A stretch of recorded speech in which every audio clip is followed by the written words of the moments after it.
G'day, I'm Ash, welcome back to the channel, and as you probably tell by the sound of my my voice here, I've caught in one of those one-day cold things, and it is a pain. But nevertheless, I was playing a 64-man custom battle with Fly Daily on his Discord server with a bunch of people. It was a historical campaign, and then the dev server popped up. So I had no real option but to pop onto the dev server, and this time, thankfully, I managed to actually get some gameplay of some helicopters, and I've got more coming over the next couple of days. But everyone was complaining about flight models in the first iteration of the dev server, and I tend to agree with them on that. They felt extremely light, extremely flimsy. The control method and input was all over the place.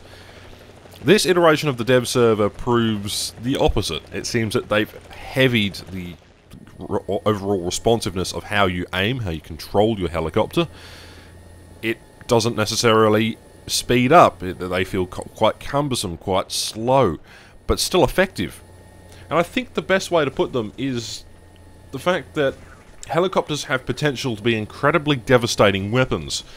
But the problem is you're going to have to basically be an ace pilot in order to get the most out of them without being ruffle-stomped to the ground. Get a couple of bullets to the cockpit or to the airframe and the helicopters are basically toast. Now there are cases of them in Vietnam and other theatres of war where they take a few bullets and then they just, you know, keep flying back to base. But they do have one advantage over aircraft, and they can capture points. While aircraft under 99% of circumstances cannot. Which, in my opinion, makes them more valuable as they can traverse the map with ease and cap points with a speed that's unmatched by, you know, tanks. Will they be for everyone? No. But they do add a reasonable level of complexity to a potential person who wants to master a particular vehicle or class within Warthunder. And when the release comes for the live patch, people are going to be playing nothing but helicopters. You're going to see people who are really good at them, you're going to see people who are absolutely terrible, me being one of them. You're going to see quite a lot. And I just think that it's important to know that, in essence, tanks might suffer early on, but the fact is, you can shoot a helicopter out really easily. They're pretty much glass cannons. Another thing to note here is that Guardian haven't really fixed the flight models per se. The flight models of the aircraft handling-wise are okay at best. Some of the aircraft should be faster or should be handling a little bit better. There's a little bit of a weird alignment when it comes to helicopter flight. When moving a helicopter, it feels really clunky, really heavy, like the object's not responsive enough. Playing other games such as Heliborne or Arma 3, flying helicopters, specifically in Arma 3, or even Squad, or various other games, even Battlefield 3, or all the Battlefield series that has helicopters in it, you can certainly feel a difference between what Guardian is trying to achieve and what those games' particular styles of gameplay is. Guardian are going for this more realistic sort of feel, and, well, it's not really hindering the helicopters per se, but it's definitely interesting to see their take on what a historical slash semi-historical, because keep in mind this is an arcade sim. I use that in light terms, people are going to get triggered by that, but nevertheless, the helicopters feel nice. They do respond after some bit of input and tweaks. You can fly it in various modes and whatever. You plug your joystick in and do whatever. It's all good and well, but people got to keep in mind with helicopters is they're not the fastest things on the planet. And even though Heliborne and Arma 3 and various other games that have helicopters in them do a better job overall at the input level and the feedback from what you get and the aircraft that you're flying, I think the helicopters look promising. However, I personally think that helicopters were really an unnecessary addition to the game. Nobody asked for them, although we were expecting them because the April Fools for 2016, we would roll around in T-80s and Leopard 2A7s, I think they were, and we had Hinds and Apaches, which is test modes for helicopters to see how the community would respond. But I think that Guardian is adding these new things to keep the hype train alive, and, well, if you think about it, Gaussian still have yet to implement the Italian ground force tech tree. Sure, we've got 2 vehicles. They have yet to implement the rest of World War II aviation. There's World War mode, there's the enduring confrontation mode, there's ships, now there's helicopters, and it just seems to me that they're adding on work where it's not really necessary just to keep the hype train rolling, just so they can keep people happy. And I get it, I'm not necessarily bashing helicopters, but I expected them to be a little more polished, a little more refined compared to what we had seen in the April Fool's patch. If I was to give Gaussian a score out of 10 for the work that they've done for implementing helicopters, I'd say that helicopters are about a 5, and I tell you why. So, good sound design, great. Great visual models, wonderful. Fantastic feel and overall sense that you're actually flying a helicopter, great. But there is a little bit of a dilemma. You've got a new game mode. You've got Air Realistic for helicopters and Air Arcade for helicopters, as you see in the background of this video.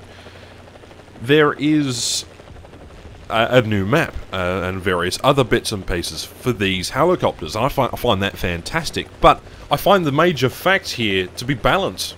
The reason why I gave it a score out of 5 is because the economy for helicopters is going to be absolutely utter terrible.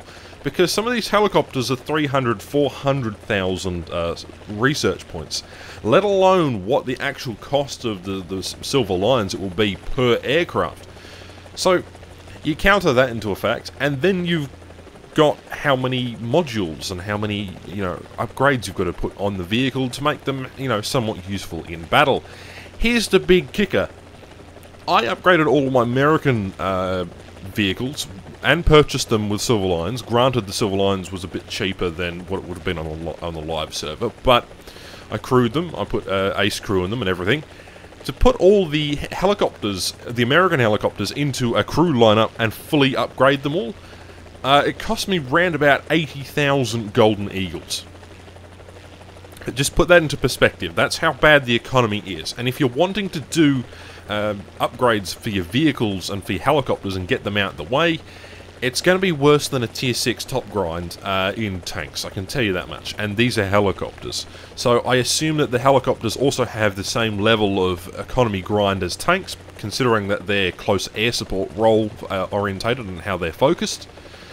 But I just hope that when they get implemented that they do change the economy just slightly, because I have a feeling that people are not going to be only complaining about the overuse and the OP balancing of helicopters, because there's going to be a considerable number of them on day one for at least another few weeks. If you think about it this way, in tank RB they'll be largely useless, but to the best pilot in the world they might fly perfectly and take all threats into account and engage with intelligence. But the other issue too is, you've seen it, all the other content creators have made videos about this, is the radar, the SPA-AG with the radar. You can see the radar signature for an aircraft behind mountains, behind trees, and it's here and all there. But the second that a helicopter kills anything, the other team will know there's a heli up somewhere, and the first person to spawn a plane will have no issue with swatting it out of the air with zero effort. I'd like to make another observation around the fact that I have not seen any other content creator do a video on sim for, well, helicopters, and that's because if you really want to play a sim game with helicopters, fully fledged modules, and various other things, you go and play DCS. If you're really wanting that full immersion, that full experience, I highly suggest you take a look at some of the other games out there. If you want more control relative to your helicopter, maybe you'll fly Arma 3, maybe you will fly in DCS and do the Huey module, or maybe a different other aircraft.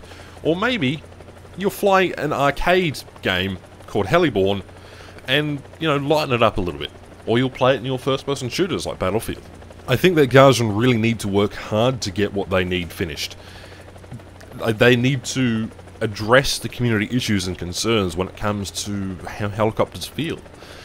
Everyone has been saying that helicopters are fantastic, and they are, but they're not far from anywhere from perfect, and I think this is a major issue. Gaussian have got too many other game modes going on at the moment, and they've just added to the pile of their own work. But anyway, that's just my opinion. My name's Ash, and I'll catch you in the next one.